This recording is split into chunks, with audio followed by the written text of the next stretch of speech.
My boyfriend yelled and insulted me in front of his friend after 1 year of cohabitation. How do I move forward?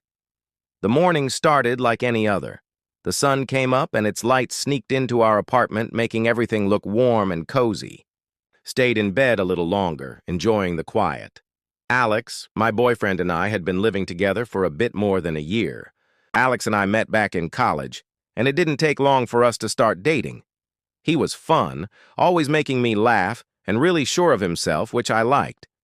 But Alex could also get pretty mad sometimes, especially when things didn't go his way. We had argued before, like most couples do, but we always made it right again afterward. Alex was a great guy, but when he got stressed, he could get pretty upset. I knew this about him and tried my best to understand. Today was a big day. Alex's old friend Mark was coming over. Alex had talked about Mark a lot. They have been best friends since they were kids. I was excited to finally meet him. I wanted to make our place feel welcoming for his visit. Our apartment was small but felt just right for us.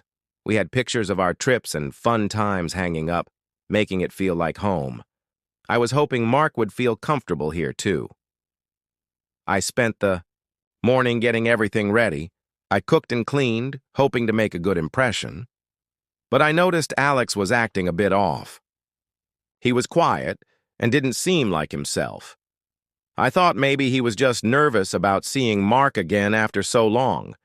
But deep down, I had this feeling that something wasn't right.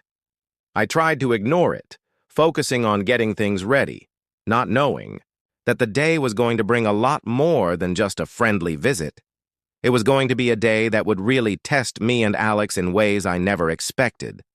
Life with Alex before Mark's visit felt mostly smooth, like riding a bike on a flat road.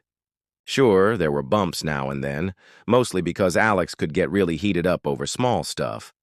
But we always found a way to get back to that smooth part of the road after each bump. The day Mark was supposed to come over started weird. The apartment felt too quiet, like when you're in a room where you're supposed to be quiet, and you can hear every little sound. Alex was quiet too, not his usual loud, cheerful self. I figured he was just nervous or maybe excited to see Mark. They hadn't hung out in so long because Mark lived far away. Alex had told me a lot about Mark. They did everything together when they were younger. From what Alex said, I pictured Mark as a fun guy, always ready for an adventure. Alex was excited about showing him our place, about having him meet me, and about catching up on old times. The morning Mark arrived, I tried to make everything perfect. I cleaned the house again, even though it was already clean. I made snacks and arranged them nicely on plates. I wanted Mark to feel welcome. But all morning, Alex was off. He was there, but not really there. He was like a balloon that had lost some air, not flat on the ground, but definitely not flying high. When Mark finally showed up, everything changed. For a bit, Alex lit up like someone turned his switch back on. They hugged, laughed, and started talking a mile a minute. Mark was just like I imagined, tall, always smiling, and full of energy. Seeing Alex happy made me happy too. We spent the day hanging out, talking, and laughing. Well, they did most of the talking. I felt a bit like I was outside looking in. They had so many stories I wasn't a part of, jokes I didn't get, but it was nice seeing Alex so happy. As the day went on, though, I started to feel more and more like I was actually outside. Alex and Mark got into some serious talking about old times, and sometimes Alex would look at me like he was checking if I was still there. I tried to join in, but it felt like throwing a pebble into a pond and not seeing any ripples. Then things started to feel tense. It wasn't anything big, just little things. Alex would snap at me over small stuff, like if I asked if they wanted more to drink. Or he'd make a big deal if I laughed too loud or if I didn't get one of their jokes. It felt like he was picking on me, but in front of Mark, I tried to just let it slide off my back. I didn't want to ruin the day, but as the sun started to set, I could feel something big was about to happen. It was like the air before a thunderstorm, all heavy. We were all sitting around, the room getting darker, and that's when it happened. Alex turned on me over something so small, I can't even remember what it was now. But his words were big and sharp. They cut right through me, and I couldn't hold back the tears. I ran to our bedroom feeling like I was in a bad dream. I lay there on our bed, crying and trying to understand what just happened. Why did Alex get so mad? Why in front of Mark? It felt like everything was broken, and I didn't know if we could fix it. Lying there, I realized that this was more than just a bad day. It was a sign that something wasn't right between me and Alex. We needed to talk, really talk about everything. But first, I had to get through the night. The night crept in, suffocating me in its heavy silence. I retreated to my sanctuary, the bedroom where my sobs echoed off the cold walls. Curling up on the bed, I sought solace in the darkness, tears streaming down my cheeks and soaking the pillow. How could this be? I screamed silently. Alex, the man I love, the man I share my life with, how could he say such cruel words? The pain of betrayal pierced my heart like a sharp knife. Weak rays of light filtered through the window, casting faint shadows on the photos hanging on the wall, memories of our happy times together. Now, they seemed to mock me, a reminder of a happiness that felt like a distant past.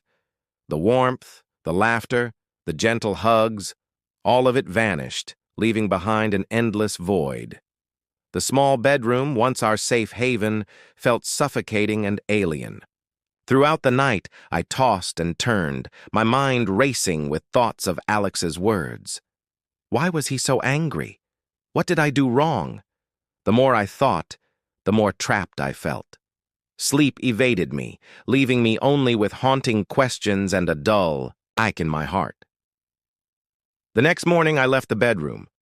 The apartment was silent. Alex wasn't there. He must have left early, maybe to avoid talking about what happened. The quiet felt like a relief and a weight all at once.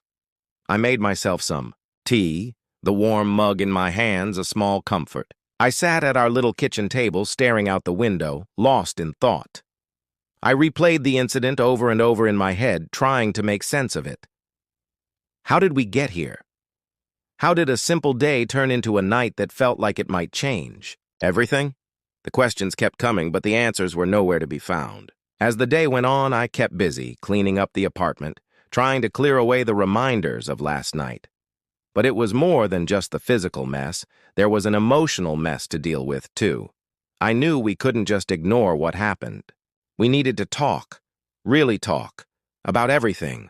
But I was scared. Scared of what Alex might say. Scared of hearing that he didn't love me anymore.